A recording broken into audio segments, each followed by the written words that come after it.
अस्सलाम वालेकुम dear students. उम्मीद करती हूँ कि आप सब खैर आफियत से होंगे। डियर स्टूडेंट्स, जैसा कि आप जानते हैं कि हम अर्ली आर्यंस के बारे में पढ़ते हैं, कैसे वो इंडिया में आ गए, कैसा उनका जो लिविंग स्टैंडर्ड था, या मतलब इकोनॉमिक लाइफ जो उनकी थी, या उनका ऑक्यूपेशन, मतलब ये सारी चीज़ें हमने पढ़ी है, या उनका जो रिलीजन वो कैसा था। आज जो हम पढ़ने वाले हैं, आज का जो हमारा टॉपिक है दैट इज़ डिस्टिंक्टिव कल्चर। मतलब उनका जो कल्चर था, उनका जो मतलब तहज़ीब व तमद्दुन था, जो वो कैसे मतलब अलग थलग था, कैसे वो डिस्टिंक्टिव था, कैसे वो डिफरेंट था, मतलब उससे पहले जो भी सिविलाइजेशंस थी उनसे कैसे अर्ली आर्यंस का जो मतलब कल्चर था, तहज़ीब व तमद्दुन था, कैसे वो उनसे अलग थलग था। The picture thus offered of the life of the people in the Rigvedic civilization is very different from that of Indus Valley civilization। जैसा कि हमने आपको बोला कि ऋग्वेदिक मतलब सिविलाइजेशन जो है, उसमें हमने आपको पढ़ाया, बोला कि कैसे ऋग्वेदिक एक बुक थी, फेमस बुक थी अर्लियर आर्यंस की, जिसमें उनका मतलब लिविंग स्टैंडर्ड या मतलब जो भी उनकी एक्टिविटीज़ थी वो सारी चीज़ें उसमें लिख के होती है। तो हमने उससे हमें ये पता चलता है, उससे हमारे जहन में एक पिक्चर आ जाती है कि ये जो मतलब ऋग्वेदिक सिविलाइजेशन में जो लोग थे, कैसे they were very different from that of Indus valley civilisation. जो उनका कल्चर था, कैसे वो काफ़ी ज़्यादा अलग थलग था, कैसे वो काफ़ी ज़्यादा डिफरेंट था from that of Indus valley civilisation. Indus valley civilisation में जो मतलब लोग रहते थे, इंडस वैली सिविलाइजेशन में जो कल्चर था, वो अर्ली आर्यंस का कल्चर उनसे काफ़ी ज़्यादा डिफरेंट था, काफ़ी ज़्यादा डिस्टिंक्टिव था। The culture of the Harappan people was a city culture. अगर हम हड़प्पन पीपल की बात करेंगे, हड़प्पन सिविलाइजेशन की अगर हम बात करेंगे, तो उस टाइम जो कल्चर था, जो तहज़ीब व तमद्दुन था, वो सिटी कल्चर जैसा था, वो शहरियों के जैसा था। Whereas the early Aryan civilisation was rural. लेकिन उसके बरअक्स अगर हम अर्ली आर्यंस की बात करेंगे, जो अर्ली आर्यन की जो सिविलाइजेशन थी, उनका जो कल्चर था दैट वाज द रूरल, मतलब वो देहातियों के जैसा था। तो हड़प्पन सिविलाइजेशन का जो कल्चर था वो शहरियों के जैसा था, मतलब सिटी कल्चर वो अपनाते थे। लेकिन उसके बरअक्स अगर हम बात करेंगे अर्ली आर्यंस की, तो उनका जो कल्चर था, रहने मतलब का ढंग जो था, मतलब उनका जो तहज़ीब व तमद्दुन था, that was the rural one, वो देहातियों के जैसा था। The bull was the main animal of Indus valley civilisation. जो इंडस वैली सिविलाइजेशन थी, उसमें जो बुल थे, मतलब बेल वगैरह जो थे, वो काफ़ी ज़्यादा मतलब मैन एनिमल उसको माना जाता था। एक मतलब वो एक इम्पॉर्टेंट एनिमल था, क्योंकि मतलब ज़मीन को खेती बाड़ी के लिए प्रिपेयर करने के लिए, मतलब बुल की हेल्प से ही ज़मीन को प्रिपेयर किया जाता था, इसलिए वो मैन माना जाता था इंडस वैली सिविलाइजेशन में। इसके बरअक्स अगर हम बात करेंगे, तो well the cow was important to the Aryans. इसके बरअक्स अगर हम बात करेंगे अर्ली आर्यनस की, तो वो गाय को मतलब काफ़ी ज़्यादा इंपॉर्टेंस दे रहे थे। The horse was not known to the Indus valley. जो इंडस वैली सिविलाइजेशन में जो लोग रहते थे, वो घोड़े का कंसेप्ट उनके पास था ही नहीं, वो घोड़े को जानते, उन्होंने घोड़े को देखा ही नहीं था। The horse was unknown to them. तो but it was well known to the Vedic Aryans. लेकिन अगर हम बात करेंगे मतलब वैदिक आर्यनस की, तो वो मतलब अच्छे से घोड़े का इस्तेमाल कर रहे थे।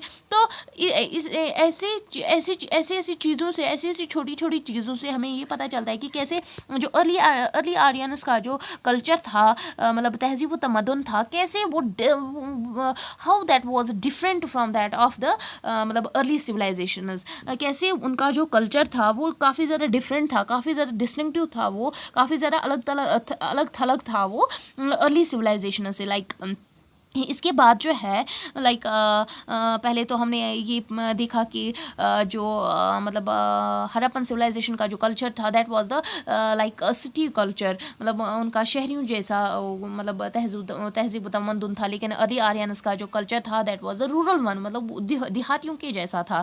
इसके बाद जो है एनिमल्स की अगर हम बात करेंगे तो इंडस वैली सिविलाइजेशन में बुल को मतलब काफ़ी ज़्यादा अहमियत दी जाती थी। लेकिन अर्ली आर्यंस किसको ज़्यादा इंपॉर्टेंस दे रहे थे, मतलब वो किसको ज़्यादा इंपॉर्टेंस, किस एनिमल को ज़्यादा इंपॉर्टेंस दे रहे थे, गाय को। इसके बाद जो है इंडस वैली पीपल जो थे, इंडस वैली सिविलाइजेशन जो थी वो मतलब उनके पास घोड़े का कंसेप्ट ही नहीं था, उन्होंने घोड़े को देखा ही नहीं था, लाइक वो घोड़े का इस्तेमाल ही नहीं करते थे। लेकिन वैदिक आर्यंस जो थे वो घोड़े का अच्छे से इस्तेमाल कर रहे थे। Iron was known to the Aryans, जो आयरन था, लोहा जो था वो मतलब आर्यंस उसका अच्छे से इस्तेमाल कर रहे थे। लेकिन it was unknown to the bronze age, लेकिन उससे पहले जो ब्रोंज एज थी, पीपल ऑफ हड़प्पा सिविलाइजेशन में, हड़प्पन सिविलाइजेशन में जो ब्रोंज का इस्तेमाल किया जाता था, लेकिन उस टाइम आयरन का इस्तेमाल नहीं किया जाता था। तो ऐसे भी हमें पता चलता है कि जो अर्ली आर्यंस का जो कल्चर था, तहजीब था, वो काफ़ी ज़्यादा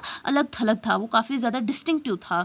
the Aryans worshipped in open air, जो आर्यंस थे वो मतलब पूजा वगैरह करते थे अपने जो उनका मतलब क्रिएटिव था, उनका जो लॉर्ड था, वो उसकी पूजा कर रहे थे ओपन एयर में, खुली हवा में वो उसकी पूजा करते थे। But Harappan people made image of शक्ति, मदर गॉडेस एंड शिवा। लेकिन जो हड़प्पन पीपल थे उन्होंने एक इमेज, एक तस्वीर बनाई थी शक्ति की, जो मदर गॉडेस है, मतलब या शिवा की भी उन्होंने तस्वीर बनाई थी जिसकी वो पूजा कर रहे थे। तो जो आर्यंस थे वो खुली हवा में पूजा करते थे, लेकिन जो हड़प्पन पीपल थे वो तस्वीरों की पूजा करते थे। Thus the Aryans gave a distinctive culture to the India.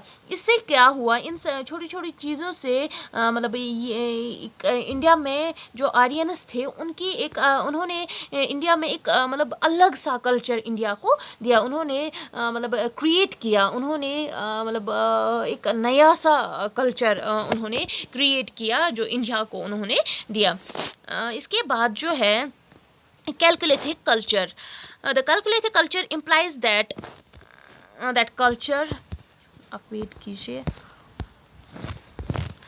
Calculative culture जो है ये एक ऐसा कल्चर है जिसमें क्या होता है, in which copper and stone were in use but copper was more widely used. ये कैलकुलेटिव कल्चर जो था ये एक ऐसा कल्चर था जिसमें कॉपर एंड स्टोन का मतलब इस्तेमाल होता था, लेकिन जो कॉपर था मतलब जो आज भी हम यूज़ करते हैं, तो दैट वाज मोर वाइडली, ये काफ़ी ज़्यादा मतलब इस्तेमाल होता था।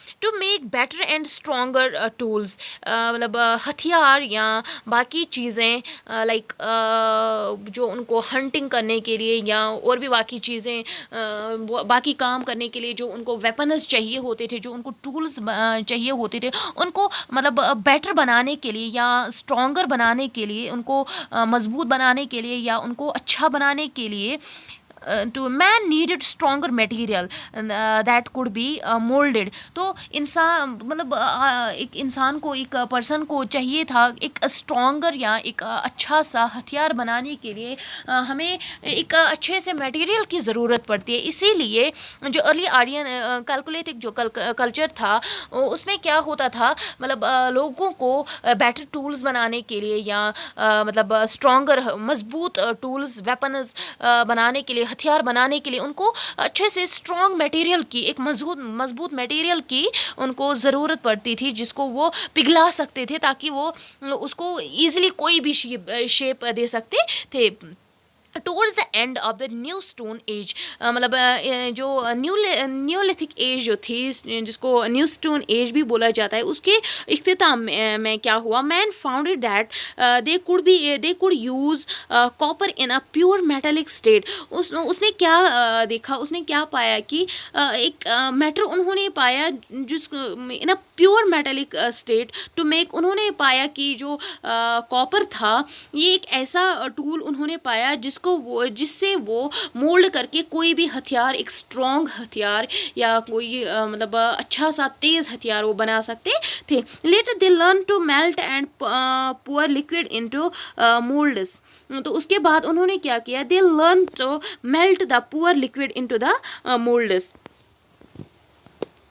मेक टूल्स एंड वेपन्स, जिससे उन्होंने फिर उन्होंने क्या किया, फिर उन्होंने मतलब कॉपर को पाके, when they founded the copper, उसके बाद उन्होंने उसको मोल्ड करके उससे एक तो स्ट्रॉन्गर मतलब काफ़ी ज़्यादा मजबूत उन्होंने उससे वेपन्स बनाए और काफ़ी ज़्यादा उन्होंने बेटर मतलब वेपन्स उससे बनाए. उन्होंने जैसा वो चाहते थे मतलब टूल्स को बनाना, वैसे ही उसको मोल्ड करके वैसी ही शक्ल उसको देते थे, वैसी ही शेप और वैसा ही साइज़, मतलब जितना बड़ा उनको बनाना था उतना ही बड़ा वो मोल्ड करके उसको पिघला के बनाते थे.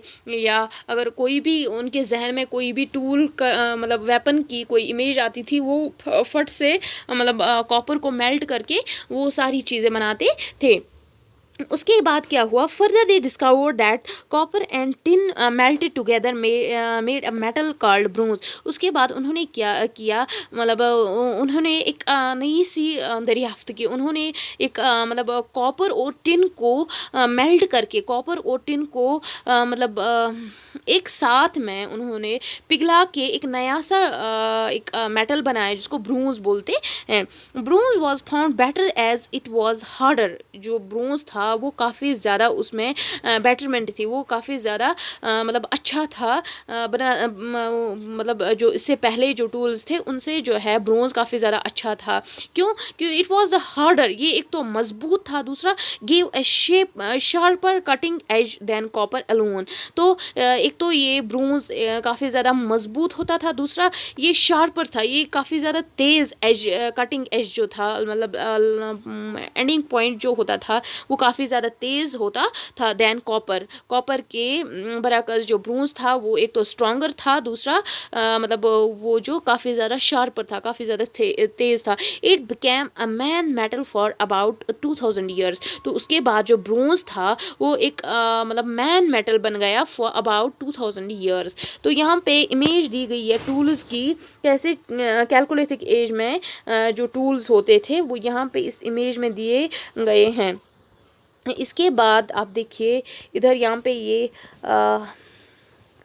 सिटीज़ ऑफ कैलकुलेटिक एज ये मैप में दी गई है. लाइक मुझे अच्छे से दिखाई नहीं देती है, ये डॉटेड जितनी भी है ये सिटीज़ ऑफ कैलकुलेटिक एज है. प्लीज़ आप इसको मतलब जूम आउट करके, तो ऐसे नहीं दिखाई देता है, आप इसको बुक पे से क्लियरली आप देखिएगा और उसको पेन डाउन कीजिएगा अपने रफ पे, ताकि आपको क्लियरली ये समझ में आ जाएगा. तो आज के लेक्चर में इतना ही. अगर आपको कहीं पे कोई क्वेश्चन या कन्फ्यूजन रहता है तो आप मुझे मेरे व्हाट्सअप नंबर पे वो लिख के भेज सकते हैं. आज के लेक्चर में इतना ही. अल्लाह हाफ़िज़.